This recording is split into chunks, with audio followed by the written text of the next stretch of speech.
بسم الله الرحمن الرحيم اقتربت الساعة وانشق القمر وإن يروا آية يعرضوا ويقولوا سحر مستمر وكذبوا واتبعوا أهواءهم وكل أمر مستقر.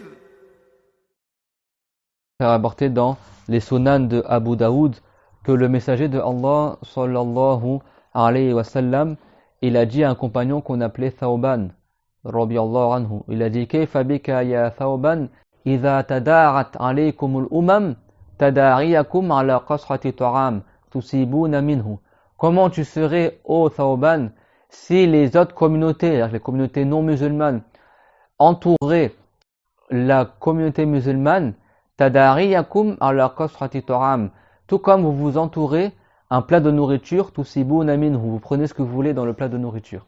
Le compagnon Thawban, il a dit awa min khillatin bina yawma idhin ya Rasulallah, est-ce que cela sera dû au fait qu'on sera peu nombreux ce jour-là, ô messager de Allah? Et donc le prophète sallallahu alayhi wa sallam, il a dit là, bal antum yawma idhin kathir walakinnakum ghutha'un ka ghutha'is sayl yadkhulu ila qulubihim al-wahnu. Il a dit non, ce jour-là vous serez très nombreux, mais votre rassemblement il sera comme ce qui est emporté par le torrent. Ghutha'ukum ka ghutha'is sayl, c'est quand le torrent il coule comme ça, il emporte avec lui des débris, des choses, des brindilles de la terre. C'est-à-dire qu'il y a beaucoup de choses, mais elles ne sont pas rassemblées entre elles, elles ne sont pas consistantes, elles ne sont pas unifiées. Il a dit, votre routha, il est comme le routha qui est emporté par le torrent. Il a dit, yadkhulu fi qulubihimul wahn. Il entrera, il pénétrera leur cœur, al-wahan, la fébrilité. Yadkhulu fi qulubihimul wahn. Il a dit, il entrera dans leur cœur la fébrilité, la grande faiblesse. Et là, Thawban, radiyallahu anhu, il a dit wa mal wahanu ya Rasulallah. Il a dit mais qu'est-ce que la fébrilité, ô messager de Allah? Et le prophète sallallahu alayhi wa sallam, il a dit hubbud dunya wa karahiyatul maut. Hubbud dunya wa karahiyatul maut. Il a dit c'est l'amour du bas monde, le fait d'avoir le cœur attaché à cette dunya, au bas monde, et le fait de détester la mort. Ça veut dire que vers la fin du monde, les musulmans ils seront à fond dans l'amour du bas monde, comme on le voit aujourd'hui, dans le matérialisme, dans l'attachement à cette vie d'ici-bas, et ils fuiront la mort. Ils détesteront la mort. Ils voudront plus défendre la religion, ils voudront plus se mettre en péril, ils préféreront la vie du bas monde à la vie de l'au-delà. Et dans le passé, c'était pas comme ça. Dans le passé, les musulmans, ils défendaient la religion en enseignant la religion, en diffusant la science, ils craignaient pas la nuisance des gens. Et aujourd'hui, c'est plus le cas. Les gens, ils ont peur de ça, ou peur de ci, ou peur de ça. Ou alors ils veulent pour l'argent, ils se taisent. Combien de savants à notre époque, au lieu d'en donner le bien, interdire le mal, comme on a vu au début du cours, ils se taisent parce qu'ils ont peur que telle personne les nuise, ou que telle personne les critique, ou juste parce qu'on leur donne de l'argent pour qu'ils se taisent, et préfèrent avoir l'argent et la belle vie dans le bas monde, aux dépens de leur vie dans l'au-delà. Yadkhulu fi qulubihimul wahnu. Et il entrera dans leur cœur la grande fébrilité, la grande faiblesse. Hubbud dunya wa karahiyatul maut. L'amour du bas monde et le fait de détester la mort. Et ça, c'est pas que à notre époque. C'est depuis des siècles en arrière. L'Espagne, elle est restée 700 ans musulmane. 700 ans, l'Espagne était musulmane. Elle a été musulmane plus longtemps que les États-Unis d'Amérique. Ils sont les États-Unis d'Amérique. Ça fait environ que 500 ans que les États-Unis ont été colonisés par les Européens et qu'ils sont ce qu'ils sont. L'Espagne, pendant plus longtemps que cela, elle a été musulmane. L'Espagne, c'était un pays musulman pendant 700 ans, l'Andalous. Qu'est-ce qui a mené l'Espagne à sa perdition et qui a fait qu'elle a été prise des mains des musulmans par les chrétiens avec l'Inquisition, etc. Ils ont torturé plein de musulmans, ils ont décapité. Il y a des gens qui critiquent l'islam, soi-disant que l'islam c'est la violence. L'islam c'est la miséricorde. L'islam c'est l'amour entre les peuples. Dieu l'a dit, innamal mu'minuna ikhwa. Certes, les croyants sont tous des frères. L'islam, c'est le bon comportement envers le musulman et envers les non-musulmans. Et à l'époque où les musulmans, ils avaient pris des terrains, des territoires aux non-musulmans et qui les occupait, eh ben, il laissait les gens vivre dans ce territoire-là. Il faisait un accord de paix avec eux, et s'ils mouraient, ils étaient enterrés dans une place qui leur était réservée à côté des cimetières musulmans. Alors que les chrétiens, quand ils colonisaient un pays, eh ben, ils torturaient les gens qui ne sont pas chrétiens, et jamais les enterraient dans le cimetière dans leur ville. D'accord? Il y a un musée en Castille et Léon que j'ai visité quand j'étais petit dans le nord de l'Espagne qu'on appelle El Museo de l'Inquisition. Ça veut dire le musée de l'Inquisition. Et jusqu'à aujourd'hui, ils te montrent tous les instruments de torture qu'ils utilisaient à l'époque. Quand ils ont fait la reconquête, la Reconquista, ils ont torturé des milliers de musulmans pour qu'ils apostasient de leur religion ou pour qu'ils quittent l'Espagne. Et c'est comme ça qu'ils ont repris. Et c'est quoi qui a mené à la faiblesse des musulmans en Espagne? L'Espagne avait beaucoup de verdure, beaucoup de plantations, beaucoup de luxe, beaucoup de choses confortables dans la vie, contrairement aux pays d'Arabie. Et les musulmans, de plus en plus, ils se sont laissés adonner à la vue du bas monde, au luxe, aux serviteurs, aux beaux habits, aux belles constructions, aux beaux palais. Et leur cœur, il affaiblit, ils se sont attachés de plus en plus au bas monde, aux jardins, etc., aux riad, etc. Et du coup, ils se sont divisés en deux clans, juste pour le bas monde et pour le pouvoir, au point qu'il y a un des deux clans des musulmans, ils se sont carrément alliés avec les non-musulmans pour prendre le dessus sur l'autre clan des musulmans. Ils ont réussi à diviser les musulmans. Les non-musulmans, ils sont rentrés dans ce conflit-là, et au final, on a perdu l'Espagne. L'Espagne, elle a été reconquise par les chrétiens, ils ont transformé nos mosquées en monastères ou en musées, et ils ont chassé tous les musulmans, ou ils les ont torturés abominablement pour qu'ils quittent l'islam et qu'ils deviennent chrétiens. Et ça, les musulmans, jamais tu verras des musulmans, ils ont torturé des gens en les écartelant ou en les mettant dans ce qu'on appelle la Vierge de fer. La Vierge de fer, c'était une des tortures qu'utilisaient les chrétiens, ce qu'on appelle Iron Maiden, ça donnait aussi un nom à un groupe de métal satanique là. La Vierge de fer, c'était une sorte de sarcophage en métal qui était rempli de pics à l'intérieur. Ils mettaient la personne dedans, donc il y avait des pics dans le fond, ça tu peux le voir pour de vrai, j'avais de mes propres yeux, des pics grandes comme ça. Ils mettent le corps de la personne dans les pics, donc il est transpercé, et après ils referment le sarcophage, et les pics qui sont sur le couvercle et les pics qui sont dans le fond comme ça, elles se croisent. Et ça tue la personne. Et à l'entrée du musée, tu as un taureau en métal avec une porte. Qu'est-ce qu'ils faisaient? Ils mettaient la personne, le musulman, dans le ventre du taureau, ils fermaient la porte, ils allumaient un feu sur le taureau en métal et ils cuisaient comme ça vivant le musulman. Tu avais également des cages. Dès que tu rentres dans le musée, tu as des cages comme ça, des grandes cages avec des squelettes dedans. Ils mettaient l'être humain dans la cage et le laissaient mourir comme ça dans la cage. Ça c'est rien, il y avait aussi des choses horribles, la poire et des chaises aussi avec des pics comme ça, laisser la personne dessus. Ils dépeçaient la personne vivante. C'est-à-dire que tu as des tableaux dans le musée, Wallahi, où tu vois, ils te montrent, tout est imagé. Hein. Il y a les tableaux d'époque et les gravures d'époque, ils te montrent toutes les tortures qu'ils faisaient.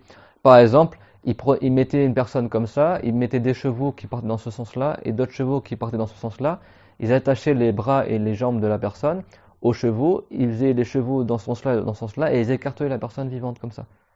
Ou alors ils pendaient la personne par ses pieds, à la tête à l'envers, les jambes écartées, et sciaient la personne à partir de l'entrejambe, comme ça le sciaient en deux. C'est comme ça qu'ils ont fait quitter les musulmans de l'Espagne et qu'ils ont fait quitter de l'islam et apostasier. Tu as beaucoup de chrétiens espagnols aujourd'hui qui sont des descendants de musulmans. Et ça, les musulmans, ils n'ont jamais fait ça. Ils n'ont jamais fait ça. Et bien parmi les signes de la fin du monde, c'était quelques siècles, ça. C'était il y a quelques siècles. Et ben le prophète alayhi salam, il a dit que les communautés, elles vont entourer les pays musulmans, la communauté musulmane, les pays ou autres, ils vont entourer les musulmans et prendre ce qu'ils veulent chez les musulmans, comme c'était passé en Andalousie. La monde du bas monde, ça a affaibli les musulmans. Ils ont craint la mort, détesté la mort et ils sont attachés à la vie d'ici-bas. Et du coup, les non-musulmans se sont infiltrés, ils sont mis à aider, soi-disant, les musulmans contre d'autres musulmans. Et au final, les non-musulmans se sont installés à la place des musulmans. Et ils ont perdu l'Andalousie.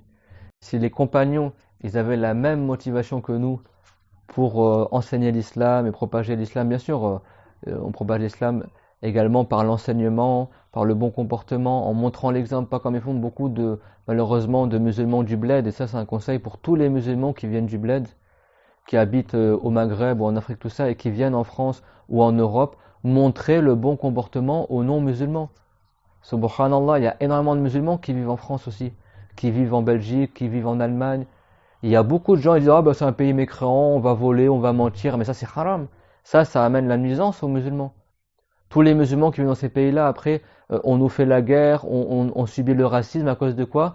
À cause de beaucoup de gens qui viennent de l'extérieur des pays musulmans, ils croient qu'ils viennent en terrain mécréant, en terre chrétienne ou je sais pas quoi, et disent bah on fait ce qu'on veut, etc. Bah non, il y a plein de musulmans qui habitent dans ces pays-là et qui subissent la nuisance qui est le résultat de la conséquence de ce que vous faites.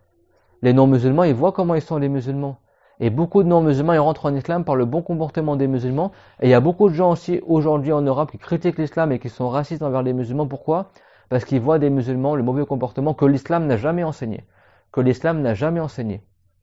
Depuis quand on vole, on ment, on a un mauvais comportement envers les musulmans qui fait fuir les gens de l'islam? Si quelqu'un a un comportement qui fait fuir les gens de l'islam, c'est haram, mais c'est un grand péché.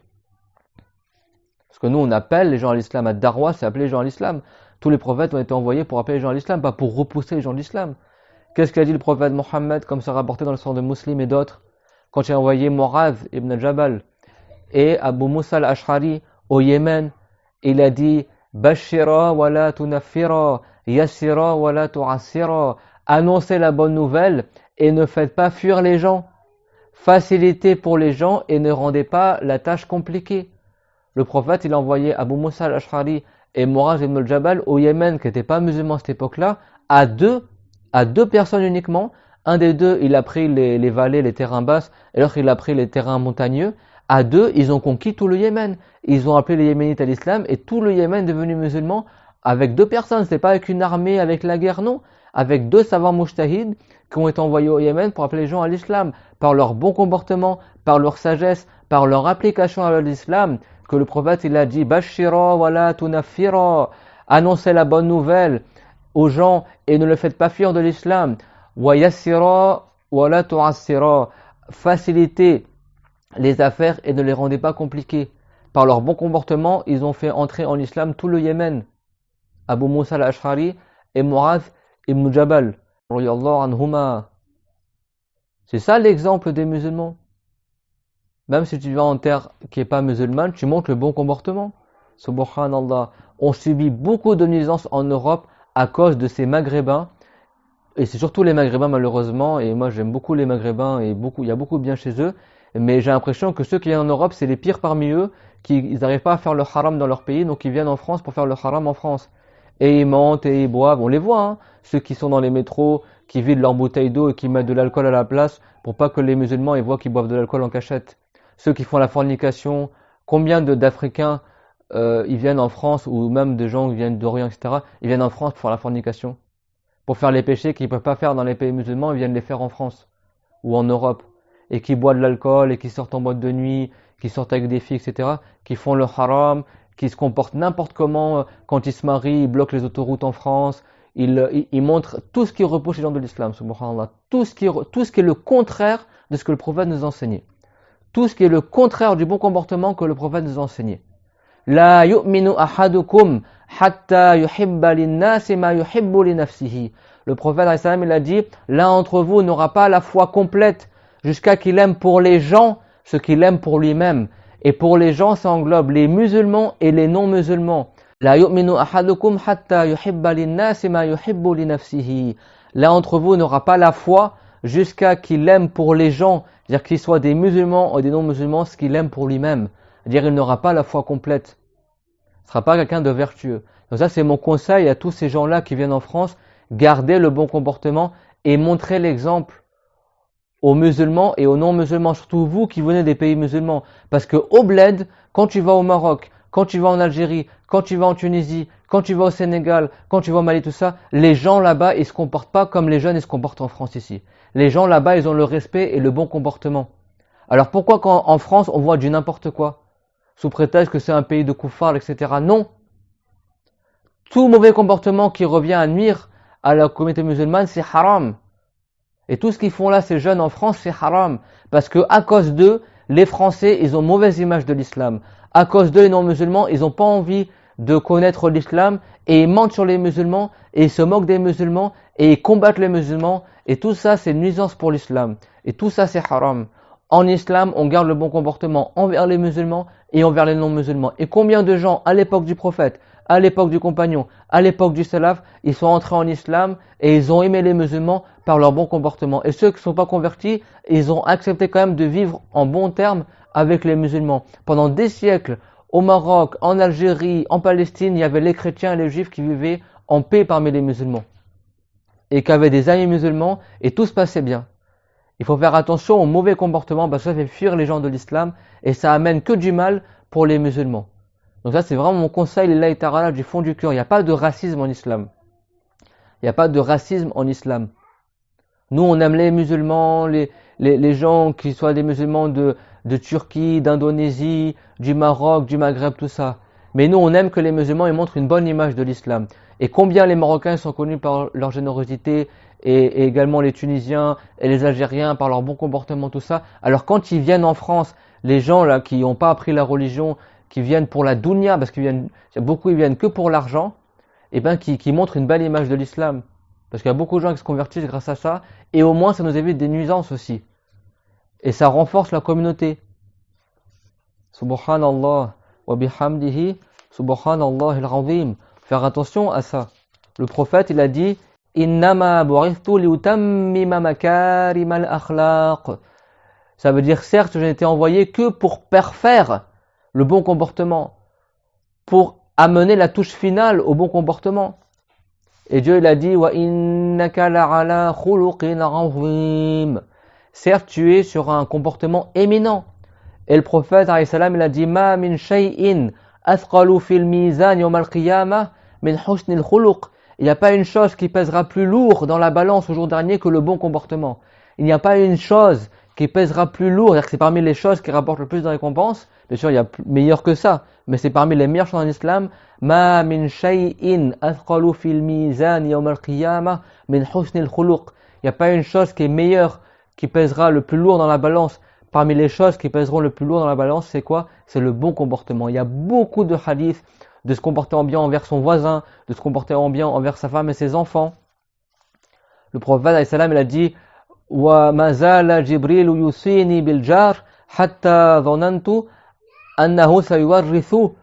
Et Jibril n'a cessé de me recommander le voisin au point que j'ai cru qu'à la fin il allait me dire que le voisin est parmi les héritiers, comme il le rapporte At-Tabarani dans son livre Makarim al-Akhlaq. Sachez que des savants comme At-Tabarani et d'autres, ils ont écrit des livres entiers juste sur le bon comportement. Allahu Akbar, tellement il y a de hadiths en islam qui montrent le bon comportement que l'imam al-Bukhari, il a écrit un livre entier juste sur ça, qu'il a nommé Al-Adab al-Mufrad, le bon comportement. Également At-Tabarani, il a écrit un livre entier juste sur ça, qu'il a appelé Makarim al-Akhlaq, les bons comportements. Et d'autres savants du hadith, ils ont écrit des livres entiers juste sur le bon comportement. L'islam, c'est le bon comportement. Subhanallah, pourquoi beaucoup de musulmans à notre époque, ils ont un mauvais comportement, même envers les musulmans, ils ont un mauvais comportement, même envers leurs parents, ils ont un mauvais comportement, et pire encore envers leurs voisins et envers les non-musulmans. Que le voisin soit musulman ou non musulman, il faut le bon comportement. Le prophète, il a dit wa mazala Jibril yusini bil jar hatta inni dhanantu annahu sayuwarrithu. Ça veut dire que Jibril, il n'a cessé de me répéter qu'il faut avoir le bon comportement envers le voisin, au point qu'à la fin, j'ai cru que Jibril allait me dire que le voisin, il est parmi les héritiers, que ton voisin, il va hériter de toi. Tellement Jibril alayhi salam, il a recommandé de avoir le bon comportement envers le voisin. Dans le livre Makarim al-Akhlaq de l'imam al-Tabarani, le grand hafiz al-Tabarani, il a carrément consacré un chapitre juste sur ça. Le bon comportement, il y a environ 20 versions différentes de ce même hadith. Que le prophète, il a dit que Jibril n'a cessé de me répéter de se comporter en bien envers le voisin, au point que j'ai pensé à la fin qu'il allait me dire que le voisin est parmi les héritiers du musulman. Parmi les héritiers du musulman. Subhanallah wa bihamdihi. Le bon comportement, mes frères et sœurs, le bon comportement envers les musulmans et envers le non-musulman. L'islam, c'est pas la violence. L'islam, c'est pas la haine. L'islam, c'est pas le racisme. L'islam, c'est pas la ségrégation et la torture et les meurtres, etc. et les explosions et l'extrémisme. L'islam, c'est la miséricorde, c'est la compassion envers le musulman et envers les non-musulmans. Et si nous, on appelle les gens à l'islam, c'est pas pour écraser les autres, c'est par miséricorde envers eux, parce qu'on veut pour eux le paradis tout comme on veut le paradis pour nous-mêmes. On veut qu'il soit préservé du châtiment de l'enfer, tout comme on aime pour nous-mêmes être préservé du châtiment de l'enfer. Et parce que notre prophète Mohammed sallallahu alayhi wa sallam, il a dit la yu'minu ahadukum hatta yuhibba linnasi ma yuhibbu li nafsihi. L'un d'entre vous n'aura pas une foi complète jusqu'à ce qu'il aime pour les gens, c'est-à-dire les musulmans et les non-musulmans, ce qu'il aime pour lui-même. Ce qu'il aime pour lui-même. Et dans une version du hadith, hatta yuhibba li akhihi ma yuhibbu li nafsihi, jusqu'à qu'il aime pour son frère ce qu'il aime pour lui-même. Mais la première version que j'ai évoquée, elle est plus générale et elle est aussi exacte. En islam, on se comportant bien envers les musulmans et envers les non-musulmans. Qu'est-ce qu'il a dit Allah Ta'ala? Wa kunta faddan ghalidhal qalbi lam faddu min hawlik. Il a dit au prophète Mohammed alayhi salam, si tu avais été rustre, le cœur rude, les gens auraient fui de toi. Qu'est-ce qu'il a dit Allah Ta'ala au prophète Mohammed alayhi salam, si tu avais été faddan ghalidh al-qalb, si tu avais été rustre, un cœur qui était dur, lam faddu min hawlik, les gens ils se seraient écartés de toi, ils seraient partis de toi. C'est pas l'exemple que l'islam il a donné. À aucun moment Allah ni son messager ils ordonnent de faire preuve de mauvais comportements, comme ils font beaucoup de musulmans à notre époque. Et ça, c'est une honte également pour tous les musulmans du monde, que Dieu nous en préserve. Ça, c'est une honte pour les gens d'origine arabe. Ça leur fait pas honneur. C'est une honte pour les gens qui viennent d'Afrique, ça leur fait pas honneur. Parce que dans les pays arabes, tu vois que la noblesse là-bas, dans les comportements, dans les manières de vivre, etc. En Arabie, en Afrique de l'Ouest, etc. Et ça, c'est ce qu'ils font les jeunes en France. Ça, c'est une honte pour ces pays-là parce qu'ils donnent une mauvaise image. Il y a même des Français, quand ils voyagent au Maghreb, ils sont choqués de voir que les gens au Maghreb se comportent pas comme les jeunes de cité en France. Parce que eux, de ce qu'ils voient en France, ils croient qu'au Maghreb, tout le monde se comporte comme ça. Et ils sont choqués. Il y a même des gens qui se convertissent, qui sont touchés de voir qu'en fait, les Maghrébins, les Africains, ils ont un bon comportement. Que Dieu nous fasse miséricorde, amin. Attirer les gens à l'islam, ou du moins, au minimum, montrer une belle image, parce que notre religion, elle est belle. C'est une religion d'amour, de paix et de miséricorde. De miséricorde. Il n'y a que les musulmans qui faisaient la paix avec les non-musulmans. Quand les juifs ils faisaient persécuter en Europe par les rois français, chez qui ils se sont réfugiés? Les seuls qui les ont accueillis, c'est les musulmans. C'est les musulmans qui ont protégé les juifs dans le passé. Et même des chrétiens qui étaient chez eux. À l'époque du prophète, il n'y a pas des chrétiens de Najran qui sont venus voir le prophète faire un acte de paix avec lui. Et le prophète leur a accordé la paix, ils ont pu rester vivre en Arabie. Malgré le fait que toute l'Arabie avait été conquise par les musulmans, le prophète l'a autorisé à certains gens du livre de rester. Sans qu'il y ait de guerre, tout ça, il avait fait un accord de paix, ils sont restés à vivre en paix avec les musulmans, jusqu'à l'époque de Omar al-Khattab, pendant des décennies. Et en Palestine, ça fait des siècles et des siècles que les musulmans, les chrétiens et les juifs vivent ensemble en bons termes. Et pareil dans le Maghreb. Faut pas se laisser aller dans des divisions comme ça de peuples ou du racisme et tout ça. Ça n'existe pas en islam. Inna akramakum indallahi atqakum. C'est celui qui a le plus de mérite sur le jugement de Allah, c'est celui parmi vous qui est le plus pieux. Bismillahirrahmanirrahim. اقتربت الساعة وانشق القمر وإن يروا آية يعرضوا ويقولوا سحر مستمر وكذبوا واتبعوا أهواءهم وكل أمر مستقر